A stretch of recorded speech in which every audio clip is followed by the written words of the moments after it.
What is your name and what office are you running for? My name is Keren Tang, and I'm running again to be the city councilor for Ward Gar-ee-he-o in Southeast. Why are you running? I think there's been a lot of challenges for the last 4 years. I think we also laid some strong foundations that I would love to see moving forward, and I want to represent the community again, and that's why I'm running again as an independent candidate. What was your job prior to being on council and how long were you on council? So this is my first term, finishing up my 4 years. Prior to that, I worked in public sector primarily with the city of Edmonton, with government of Alberta, and had a short stint with a private foundation doing city building projects across the country. If you are reelected, what is your first priority to fix? Well, I think we have a pretty big budget to some of the budget decisions coming up, but we're still looking at some of the deficit that we got to figure out how to correct. So that's going to be the first major exercise. One of the things that's going to be coming up early in 2026 is actually reviewing some of the priority arterial roads and our mobility options. There are a couple of roads in Ward Gar-ee-he-o that is badly in need of, in my opinion, upgrading and expansion because our infrastructure right now cannot accommodate the growth that we're seeing. And Southeast is, in my opinion, has been hit the hardest. So I really want to get some of the ball going on that, and that's going to be coming up very quickly. How will you balance fiscal responsibility? Mhm. Yeah, I mean that I think that is the broad question. I don't believe that we can cut our way to prosperity. I think we need to grow our way to prosperity. Right now, the city has had a financial gap for years and years. Some of the work has already started on course correcting. I think we should be focusing on the non-residential development, industrial, commercial. I recently went to the opening of the NTN. This is the second largest producer of ball bearing, very niche. However, they chose Edmonton specifically to set up shop. And that's a scale and sector of industry we need to attract so that we can offset and transfer that burden from residential to non-residential.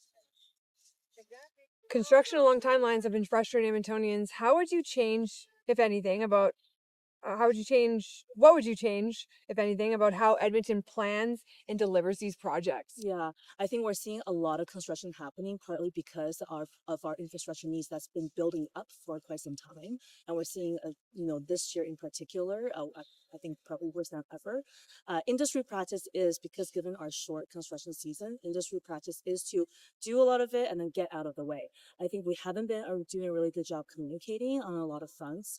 I think some of the detours are, I don't know if they're entirely necessary. So reviewing some of that, getting council checkpoints I think that would be really helpful. How would you make Edmonton safer? One of the key things in my platform is around violence prevention. This is something I've been very passionate about and spearheaded for the last few years. Over the last 4 years, we've really focused a lot around reacting, but not so much around prevention. And that's something, we have a blueprint for violence prevention, bringing different sectors, the city, police service, schools, healthcare together to look at this problem system wide. And I will love to help. Implement and support the implementation of it. What is your stance on infills and what is the path forward?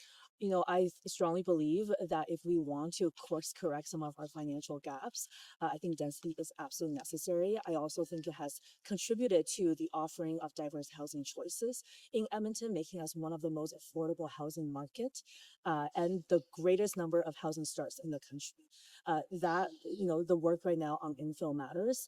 I think some of the changes we made in July, restricting what can be built on the lot, especially mid block, will help further making sure that what we have for infill fits in with the character of the neighborhood. What do you think of the city's relationship with the province and how it should be? Yeah, things come up all the time at the door around property taxes, around infrastructure. If I look back to the last many decades, there has been a lot of challenges for sure. If we want to actually truly address some of these issues, we do need the province at the table to pay their taxes, to restore infrastructure funding, to actually address mental health and addiction. So the city isn't always reacting to clean up. So I think moving forward. I think we need a reset. We truly need a reset, come to the table. We don't actually talk as much council to leadership as much. And so that's something I would love to see change. What is your vision for Edmonton? I am running again because I think this is a place full of opportunity, and we have to build that environment. We have to create it so that more people can come and build a city together. We're not just the most affordable city, or the one of the most desirable cities to live for no reason. So moving forward, one of the things that I would love to see happen is focus on growth, focus on prosperity, focusing on building a city that actually works for everybody, uh, facilitating that relationship between residents and city government, and so that we can create that vibrant, sustainable, and safer communities. If you are reelected, what is one thing you want people to remember you accomplished at the end of your term? And that's 4 years from now. Uh, a few different things. I want people to remember me for establishing Southeast or Gar-ee-he-o as the most desirable place to move to because we have robust transit, we have adequate infrastructure for the people who are living there, for the businesses that are thriving. That we are, a place where people want to set up shop because it's so close to commercial, to residential areas, to places of worship, to places of gathering. And that's, I want to be known for it. I don't think we've put that emphasis in this part of the city for a while. And I would love to continue building that place.